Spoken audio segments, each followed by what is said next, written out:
येतोय आवाज? काय मंडळी? काही दिसत नाही चष्मा लावल्याशिवाय मला. जेवढी पण आहेत तेवढी 5-50. आवाज जरा जोरात येऊया 500 लोकांनी एवढा. हाव ना?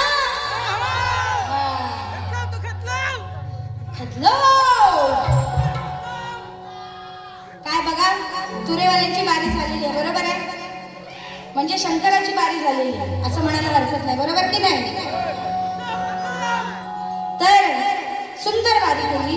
प्रश्नज्ञांप्रमाणे मी बारी केली, त्याला अगदी तोडेस तोड आणि माझ्या मागणच सुंदर असं माझ्या नवऱ्याने बारी केलेली आहे, म्हणजेच तुरेवाल्यांनी केलेली आहे.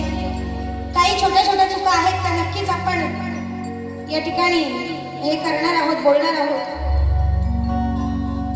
बघा, या ठिकाणी श्री संतोष मोरे काका या ठिकाणी ते रोहा रोड इथून आलेले आहेत खरं तर बारीसाठी, आणि वेळोवेळी आम्हाला त्या पट्ट्यात कार्यक्रम असल्यानंतर आम्हाला गाडीची व्यवस्था करून देतात. तर त्यांच्याकडून 101 रुपये बहुमोलाचं पारितोषिक आहे माझ्यासाठी. त्याचप्रमाणे मयूर रमेश पालवणकर मुरुड रायगड यांच्याकडून खास ढोलकीपट्टूसाठी 101 रुपये आलेले आहेत, धन्यवाद. त्याचप्रमाणे असं त्यांचं म्हणणं आहे की रामचंद्र घाणेकर बुवा संकेत चोरडेकर ओके, संकेत चोरडेकर यांच्याकडून 101 रुपया मुरुड जंजिरा इथून आलेले आहेत, आणि त्यांचं असं म्हणणं आहे की रामचंद्र घाणेकर बुवांवरून आदरांजली गीत, श्रद्धांजली मी नाही म्हणत, त्या गीतासाठी मी स्वतः आदरांजली गीत असं नाव ठेवलेलं आहे. नक्कीच आपण बारीच्या शेवटीला ते गाणं घेणार आहोत. तर या ठिकाणी तुरेवाल्या शाहिरांकडे पुन्हा एकदा वळूया. या ठिकाणी आलेले राकेश तुपट साहेब यांच्याकडून माझ्या शिरावरती आशीर्वाद म्हणून 1001 रुपयाचं पारितोषिक आलेलं आहे. साहेबांसाठी एकदा जोरदार टाळ्या होऊन जाऊ दे. आणि असं नाही की बक्षीस महत्वाचं आहे किंवा नाही आहे ते माहीत नाही, पण तुमचं प्रेम मात्र महत्वाचं आहे. आणि म्हणून रसिका हो, तुरेवाल्या शाहिरा माझ्या समोरच आहेत, जसं मी त्यांच्या मनाशी समोरच आहे तसं त्याही माझ्या समोरच आहेत. सुंदर बारी केलं ताई, त्याबद्दल प्रश्न नाही, तुमचं कौतुक, अभिनंदन. फार कमी वेळात स्वतःमध्ये खूप चांगली सुधारणा घडवून आणते आणि हे मला दिसतंय, कारण मागच्या वर्षी आमची बारी झाली होती गावी, पण त्यापेक्षा या वर्षीची बारी आणि तीही मुंबई रंगमंचावरची खूप सुंदर केला. एकदा जोरदार टाळ्या झाल्या पाहिजेत तुरेवाल्या शाहिरांसाठी. पण कसं आहे ना, जरा मला दिसू देते, कसं आहे ना, आता मी तुमची बायको एवढी सोनी सोनी एवढी सुंदर, म्हणजे मी स्वतःला म्हणे ना सुंदर, एवढी सुंदर. आता मी इथे बारी करताना या ठिकाणी रवळनाथ रिमिक्स नमन मंडळाचे निर्माता आणि गायक अमितजी डांगे या ठिकाणी आलेले आहेत. खरंच त्यांची आणि माझी भेटही झाली. माफ करा पण तुम्हाला शाहिरी मानाचा मुजरा करते. या ठिकाणी पहिल्या बारीच्या सुंदर मुलींच्या नृत्यासाठी 201 रुपये आलेले आहेत, धन्यवाद. नाच मंडळ आभारी आहोत. तर कसं आहे ना सुप्रिया ताई, तुम्ही माझा नवरा, मी तुमची बायको, हा माझा नवरा, मी याची बायको, बरोबर ना? तर जशी बायको किती हसमुख आहे, अरे अरे अरे, म्हणजे बायकोला सांगायची गरजच नाही, बायकोच्या तोंडावरती नेहमी हास्य, म्हणजेच पार्वतीच्या. पण शंकराचा तोंड का उघडलेला? अरे तुम्ही एवढी मस्त बारी करताय, एवढं सुरात गाताय चांगलं, पण चेहऱ्यावर म्हणजे असं झालंय का आपली माशी झालं तुम्ही असं. हा, तर जरा चेहरा कसा हसमुख असला पाहिजे. हे आपण तुरेवाले कसा एकदम जोर जोरात नाच बीज तर एकदम तुफानच आहे, कसं फक्त तेवढीच एक मला एक कमी वाटली, आणि म्हणून मी सांगते जरा चेहऱ्यावर तरी फक्त हास्य असू दे, बाकी बारी एकदम भन्नाट. आता बघा गवळणीचा विषय, पांढरीसाठी गवळणीचा विषय, सुंदर गवळण सादरीकरण, गवळणीचं उत्तरही माझ्या दिलं. पण कसं पहिलं तर ती बाजाराला जाणं विकणे निघाले.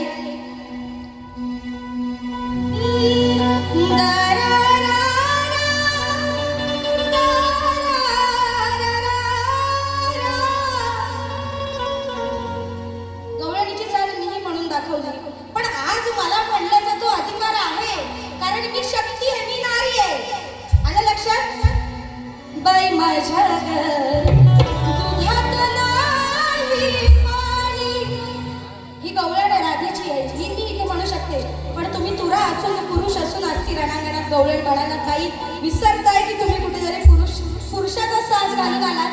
भले तुम्ही ती चाल लोकांना सांगितली पण त्या चालीतही रिंगण नाचवलं तर मला तरी माझ्या दृष्टीने ती चूक वाटते. कारण चाल लोकांना माहिती आहे तुम्ही डायरेक्ट तुमचे शब्द म्हणायला हवे होते आणि त्यासाठी तुम्ही शब्द गेलात. भक्तासाठी हृदयात माझ्या प्रेमाचा वाहतोय झरा याची साक्ष देतोय माझा हातुरा. अशी तुम्ही मला गवळणीची कटिंग दिलं बरोबर आहे. सुंदर आहे कटिंग, मी त्याला नावं ठेवत नाही. पण त्यानंतर त्याचं स्पष्टीकरण तुम्ही वेगळं दिलं. जे स्पष्टीकरण मला हवं होतं की मोर पिसाचा तुरा का आहे डोईवरती, तर त्याचं कारणच हे होतं की मोरांचा मोर सर्वात मुख्य मोर त्याने ती शरणांगती कानासमोर पत्करली होती. त्याने कान्हाला आपली पिसं दान केली होती आणि हे खरं तर उत्तर होतं आणि जे तुम्ही दिलं तरी.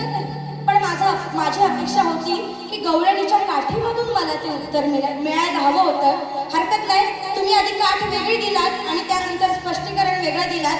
पण स्पष्टीकरण तुमचं मात्र योग्य आहे, त्याबद्दल खरंच पोरीनं सगळ्यांनी एकदा टाळ्या वाजवा. सुंदर स्पष्टीकरण आणि उत्तरही दिलं आहे. आणि त्यानंतर तुरेवाल्या शाहिऱ्या मला म्हणतात तुरेवाल्या शाहिऱ्या ऐकून घ्या. नव्हता विषय घ्यायचा कारण त्यांनी चुकी लगेच मान्य केली. तर असं काही नाही बघा, असं होतं एखादा शब्द वावगा जातो ते काही वेगळं नाही. पण अजूनही ताई मला वाटतंय की तुरेवाल्या तुम्ही आहात त्याच्यामुळे पुरुषाची बाजू तुम्ही मांडताय पण तरीही बाई पण तुम्हाला पूर्णपणे सोडावं लागणार आहे रंगमंचावर आल्यावर. हे भेटीच्या तेजात नड मला असं तुमचं कसं हे असला पाहिजे, तुमचा स्वाभिमान असा असला पाहिजे. चल तेजात तुला काय करायचं ते कर, मी पण तुझा नवरा आहे, बघतो कशी तू नाही नमतते. असं तुम्हाला तुमच्यामध्ये अजून ते आणावं लागणार आहे. आणि बस बाकी काय मी तुम्हाला वेगळं काही बोलणार नाही. आणि त्यानंतर ताईंनी म्हणाले त्यांची गवळण होती काय ती,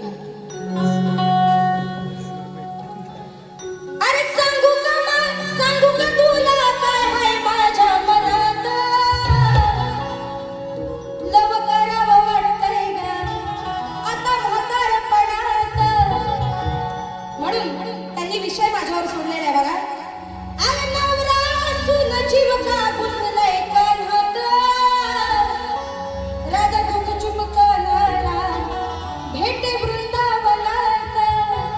आणि मग मध्ये गवळण सुरू असताना बरंच काय काय बोलल्या की हिचा नवरा आहे ना, मग ही का मला भेटायला येते का रे चोरा. अरे चोरा, तुला माहित नाही मी तुला का भेटायला येते ते. मग 7व्या अवतारी राम अवतारी वचन तूच न रे दिलंस मला. मा तूच तर बोललास की राधे पुढच्या जन्मी मी तुझा कान्हा आणि तू माझी राधा म्हणून जन्माला येऊ हे वचन तूच मला दिलंस. आणि स्वतःला त्या बाल रूपात आणि मला वैवाहिक झालेल्या स्त्रीच्या रूपात तूच नारे आणलंस. तुझीच नाती लीला, तूच त्या त्रिभुवनाचा सगळा निर्माता आहेस आणि तूच नाही सगळं रचलंस. आणि आता मलाच म्हणतोस, मला दोष लावतोस की नवरा असून मला भेटायला येते म्हणून. मग तुला नको हवे होते ना मी, मग कशाला 7व्या अवतारात वचन दिलंस. मोठेपणा तू केलास, मी नाही केला, बरोबर की नाही. मग कशाला उगाच बोलायचं. मग आता बघा गवळणीची कटिंग कशी आहे. अरे लीला ही तुझीच सांगते मी साऱ्या जनात, लीला ही तुझीच सांगते मी साऱ्या जनात. म्हणून गुंतले राधिका काना तुझ्या वचनात, म्हणून गुंतले राधिका काना तुझ्या वचनात, म्हणून गुंतले राधिका काना तुझ्या वचनात,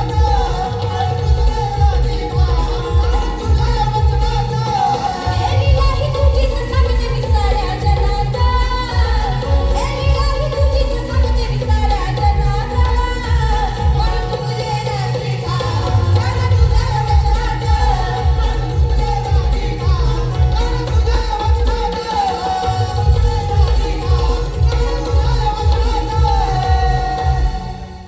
तर याला म्हणतात गवळणीचं उत्तर की काना तू जर विचारतोयस की तू का मला भेटायला येतेस कुंजवनात, तर ती तुझीच लीला आहे, तूच ते रचलंयस.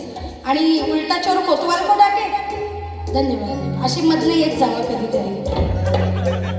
तर मग ते या ठिकाणी संतोष गोणबरे, मंगेश गव्हाळे, रवी कांबळे, दिनेश भुवड, सचिन बुवांची गवळण झाली पाहिजे. अच्छा, म्हणजे डायलॉग मी त्यांचाच मारला आणि तुम्ही मला त्यांचीच गवळण दिलात काय? 201 रुपयाचं बक्षीस आहे. चल रे गोपाळा. बऱ्याच जणांनी मागे म्हटलं की नाही तुला काही जमली नाही, तुला काय हे नाही. इंस्टाला बऱ्याच कमेंट येतात. बाबांनो, आता हे रेकॉर्ड करा युट्यूबवाल्यांनो, हे आधी रेकॉर्ड करा की फरमाईश आहे म्हणून मी गाते. मला हौस नाही, पण बुवांनी सुंदर गवळण लिहिलेली आहे आणि बुवांनी एक्सेप्ट केलंय की तेजल ताई माझ्यापेक्षा छान गातात. त्याच्यामुळे आता कोणी कमेंट करायच्या नाही का बाई, जरा चांगले कमेंट करा. अरे आम्ही एवढा जीव तोडून जातो आणि तुम्हाला नुसतं काय घरात बसून मोबाईल हातात डेऱ्यावर घेऊन कमेंट करायला. म्हणून चल रे गोपाळा घेऊन मला यमुनेच्या काठावरती फिरायला, अशी तुला जवळ घेईन, तुला हवं नको ते देईन, मग मनातलं सारं तुझ्या समोर मी बोलून मोकळी होईन. मग चल चल माधवा, चल नागेश्वरा, चल चल माधवा, चल नागेश्वरा, चल चल माधवा, चल नागेश्वरा, चल माधवा, चल नागेश्वरा. चल रे गोपाळा घेऊन मला यमुनेच्या काठावरती फिरायला, अशी तुला जवळ घेईन, तुला हवं नको ते देईन, मग मनातलं सारं तुझ्या समोर बोलून मोकळी होईन. चल चल माधवा, चल नागेश्वरा, चल माधवा, चल नागेश्वरा, चल चल माधवा, चल नागेश्वरा, चल चल माधवा,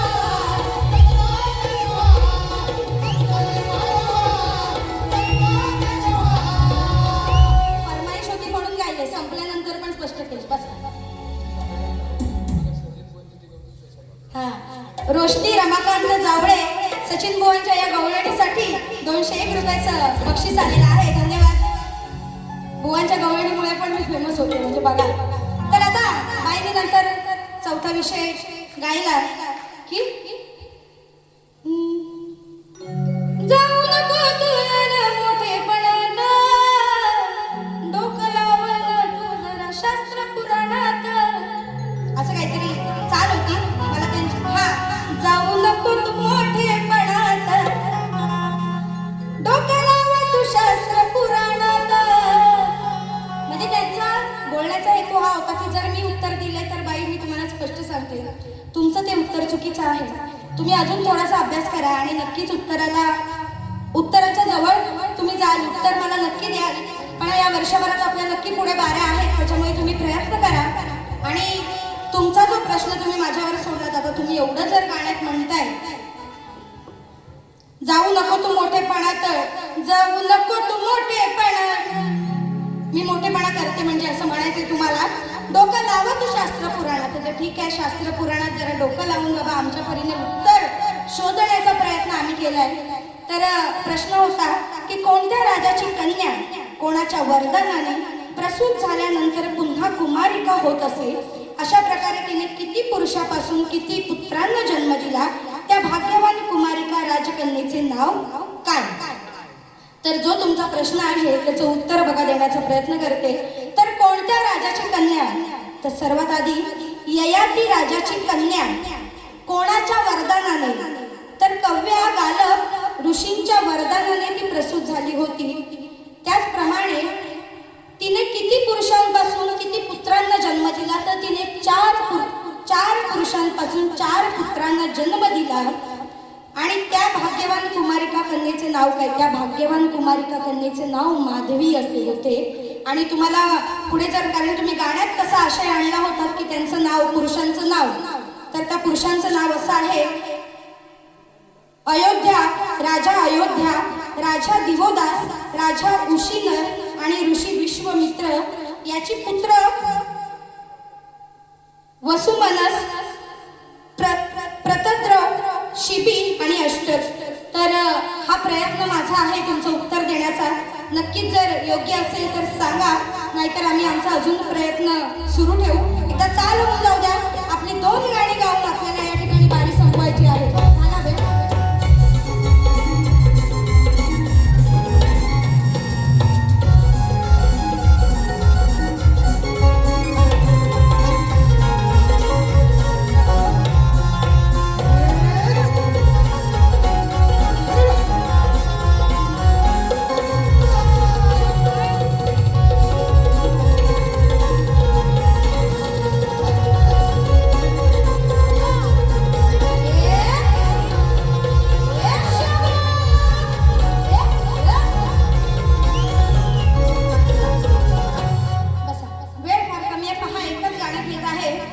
नक्की बाई आणि माझी पुन्हा 30 तारखेला बारी आहे दादरला. तर विषय घेते बघा. काय सांगू बाई बाई, गाणेकरांचं फेमस गाणं आहे बघा. काय सांगू आता तुम्हाला, जीव जड झाला हो. काय सांगू आता तुम्हाला, जीव जड झाला हो. असूनी सत्याचा काढवला, असून सत्याचा काढवला. सांग सुप्रिय तुला कसा रडवला, सांग सुप्रिय तुला कसा रडवला.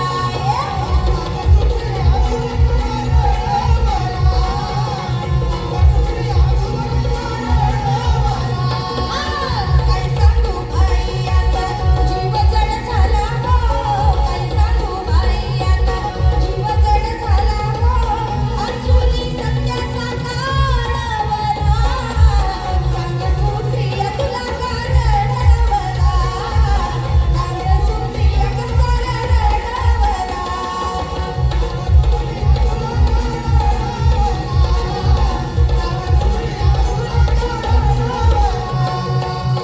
संपवला हो, म्हणजे लोकांना विश्लेषण पण करून सांगायचं नाही. तर बाईचं नाव सुप्रिया आहे, पण सुप्रिया बाईंना काय म्हणायचं नाही. सुप्रिया नावाचा राजा होता आणि तो फार मोठा शिवभक्त होता. परंतु तो सत्यवचनाचा असून देखील, सत्य मार्गाचा असून देखील त्याला दारुण राक्षसाने बंदिवासात टाकलं होतं. आणि हीच ती कथा आहे. आणि त्यामुळे तो फार खजिन्न झाला होता. खरंच त्याला खूप त्यांनी शंकराची याचनाही केली त्यानंतर. तर ही कथा आहे बाई. आणि म्हणून म्हटलं सांग सुप्रिया तुला कसा रडवला. तर तुम्हाला नाही, तुम्हाला मी कोण रडवणारी, आणि तुम्ही काय रडणार आहो काय. आणि म्हणून बघा असा विषय आहे. अंतरा सुद्धा आहे. शिवपुराणाचा होता भक्त तो मोठा, सध्या त्याच्या मुखी होते शिवाचे नाव ग बाय. दारुकया राक्षसाने हैराण केले, पकडून त्याला आता बंदिस्त केले ग बाय. तरी नाही श्रद्धा सोडली, धीर दिला सर्वांना, हाडून मारून कसा वाढवला. सांग सुप्रिया तुला कसा रडवला. असा विषय आहे. तर बाई आज वेळेअभावी एकच गाणं तुम्हाला देत आहे आणि शेवटचं गीत या ठिकाणी घेत आहे. आयोजकांच्या म्हणण्यानुसार बघा वेळेत दिले कार्यक्रम, कारण त्यांनाही कार्यक्रम करायला वेळ मिळाला पाहिजे बसा. तर आपल्या या शक्तितुला ज्यांच्यामुळे ओळखला जातो, शक्तितुला ज्यांच्यामुळे ओळखला जातो असे रामचंद्र घाणेकर, थोर व्यक्तिमत्व, थोर नाव. की आज आम्ही जेव्हा त्यांच्याशी बारा केला तेव्हा आम्ही केवढे होतो, केवढे होतो. आणि खरंच बुवांनी आम्हाला वेळोवेळी समजावून घेतलं. आज त्या व्यक्तीशिवाय, त्या शाहिराशिवाय शक्तितुऱ्याचा कार्यक्रम किंवा शक्तिसुरा किंवा कलगीतुरा हा पूर्णच आहे. आणि कीर्ती मरावे परी कीर्ती रूपी उरावे हे त्यांच्या नावाने सिद्ध होतं. की आज त्यांनी ज्या माध्यमातून, या कलेच्या माध्यमातून आपल्याला जे काही दिलंय ते फार अनमोल आहे. आणि तेच जपण्याचा प्रयत्न आपण दोन्ही शाहिरांनी करायचा. आणि म्हणून सुप्रियाताई माझी विनंती आहे की रामचंद्र घाणेकर बुवांना ही जी आदरांजली मी देत आहे ती तुम्ही नक्कीच नीट ऐकावी. आणि सर्व रसिक मायबा प्रेक्षकांनी सुद्धा ऐकावी, कारण हे शब्द लिहिताना माझं मन कुठे होतं मला माहीत नाही, पण हे शब्द आपोआप मनात आले आणि खरंच आज त्या हिऱ्याला देवा परतून देला असे शब्द सुंदर आलेले आहेत. आणि म्हणून काय म्हणायचं बघा, आज पक्षी जाई पिलाला भेटाया, रामचंद्र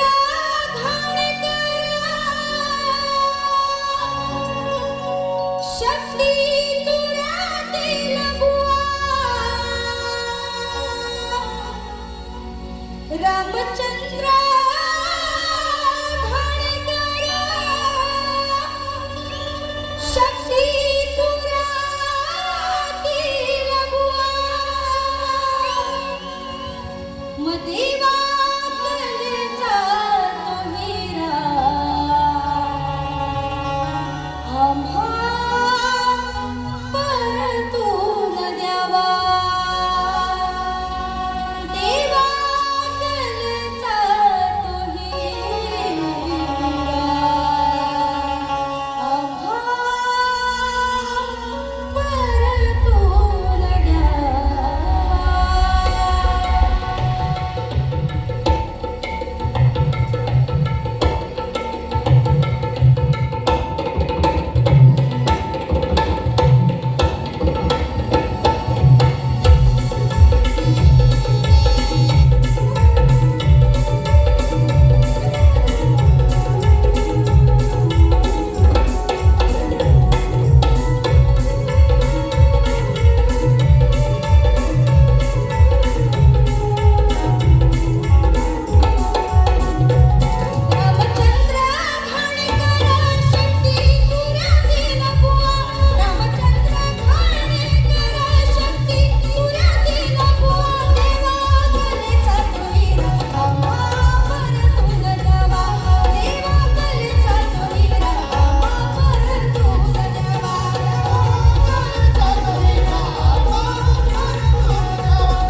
रामचंद्र घाणेकर बुवांसाठी आणि माझी प्रथम फेरी या ठिकाणी संपली हे जाहीर करते.